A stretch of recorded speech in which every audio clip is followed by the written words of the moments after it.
और 28 फरवरी को ईरान के खिलाफ जंग शुरू करने के बाद डोनाल्ड ट्रंप ने कहा था कि युद्ध 3 से 4 हफ्ते चल सकता है, लेकिन अब ईरान की तरफ से यह ऐलान किया गया है कि जंग 3-4 हफ्ते नहीं बल्कि 2 साल तक चल सकती है। भारत में ईरानी सुप्रीम लीडर के प्रतिनिधि आयतुल्ला अब्दुल माजिद हकीम इलाही ने TV9 भारतवर्ष को एक विशेष इंटरव्यू दिया। इस इंटरव्यू में अब्दुल माजिद ने यह साफ किया कि युद्ध 2 साल तक चल सकता है। उन्होंने यह भी कहा कि अमेरिका के सामने ईरान किसी भी हाल में घुटने नहीं टेकेगा, क्योंकि ईरान ने पड़ोसी देश इराक से 8 साल तक जंग लड़ी है और इस बार भी 2 साल की जंग लड़ने की उनकी पूरी तैयारी। In the coming days, will we see the attacks that are happening in the Gulf countries or on the American bases stop because of what Mr. Pezeshkian said? If America doesn't use this basis, of course we will not attack this basis. But is it possible America doesn't use this basis?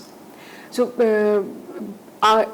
is Iran trying to put pressure on America through these countries that they should pressurize America to stop attacking Iran?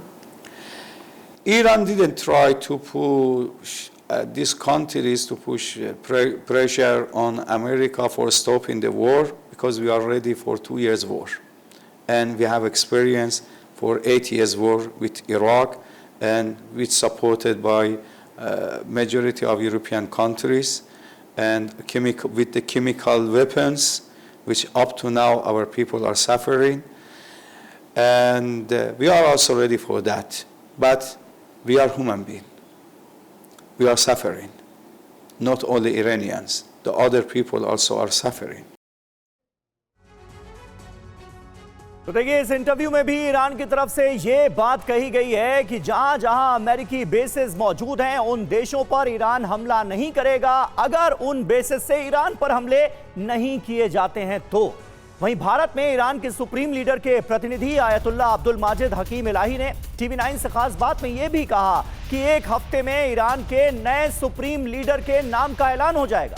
Iran की विशेषज्ञों की परिषद जल्द ही अपना नया supreme leader चुन लेगी। How is the new supreme leader being elected, and does America get to have a say in it? By the constitution.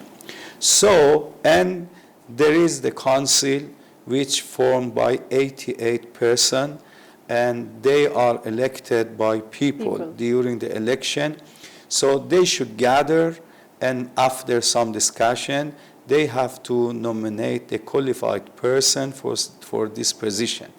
But unfortunately, under these circumstances, which we are under attack, and day and night, United States with Israel attacked us, and they couldn't gather, but they will find some place which is safe, and they gathered, and very soon, I think within this week, they nominate the new supreme leader. So, so you're saying that it would happen within a week, though it is very difficult for people to gather at this moment when Iran is being bombed all the time. Yes, they will do it.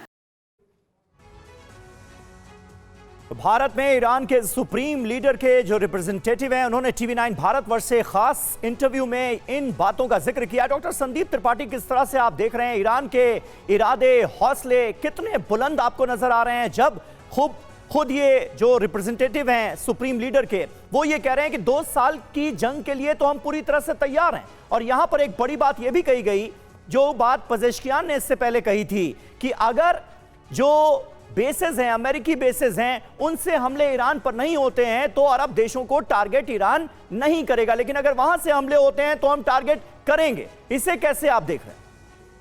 देखिए समीर जी, 2 तरह की यहाँ पर बातें हैं। एक तो Iran ने बहुत ही साफ किया अपना दृष्टिकोण, वो ये किया है कि जंग में 2 ही चीज होती हैं, या तो जंग जीती जाती है या तो जंग में शहादत होती है, और तीसरी चीज होती है जंग में समर्पण होता है।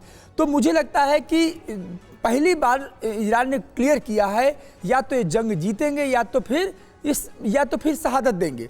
समर्पण जैसे शब्द ईरान के शब्दकोश में नहीं है, ये बात ट्रंप को समझा दी गई है। और इसीलिए वो ट्रंप जो टाइम, चूंकि देखो ट्रंप की ये फितरत में है टाइमलाइन देना। पहले हम देखते थे ट्रेड डील को लेकर के, सैंक्शन को लेकर के और टैरिफ को लेकर डेडलाइन देते थे। अब वो वॉर को डेडलाइन देते हैं, तो वॉर को डेडलाइन देने के पहले उन्होंने स्टार्ट तो कर दिया, लेकिन अब उसका अंत जो है, जैसे ईरान ने कहा कि या तो शहादत से होगी या तो जंग हम जीत कर लेंगे, और इसीलिए उन्होंने 2 साल का टाइम दिया। तो मुझे लगता है कि वक्त का जो ये टाइम लाइन है ये माने नहीं रखेगा, माने ये रखेगा कि ईरान कितनी शिद्दत के साथ इस अमेरिका के और डोनाल्ड ट्रंप के तो कहने ही क्या, पड़ोसी देशों पर जो हमले के लिए पेजेश्कियान ने माफी मांगी, उसको डोनाल्ड ट्रंप ने ईरान का आत्मसमर्पण, सरेंडर घोषित कर दिया। समीर जी उसी पर आ रहा हूं। हाँ। इस बयान को बहुत गलत तरीके से अमेरिका ने लिया। पेजेश्कियान ने ये कहा कि जो गल्फ के कंट्रीज हैं एक्चुअली गिड़गिड़ा रहे थे। हाँ। स्पेशली मैं कतर की बात करूं, यूएई की बात, सऊदीया की करें,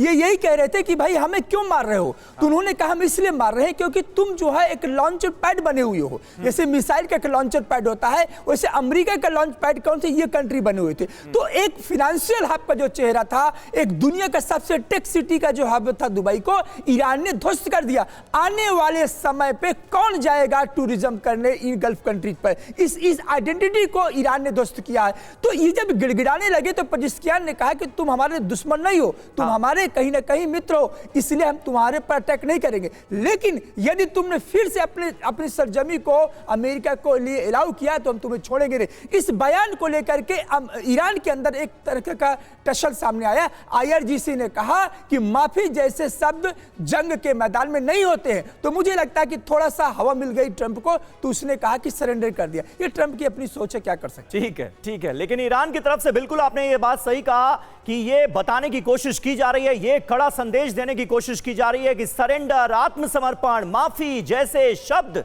हमारे शब्दकोश में नहीं है।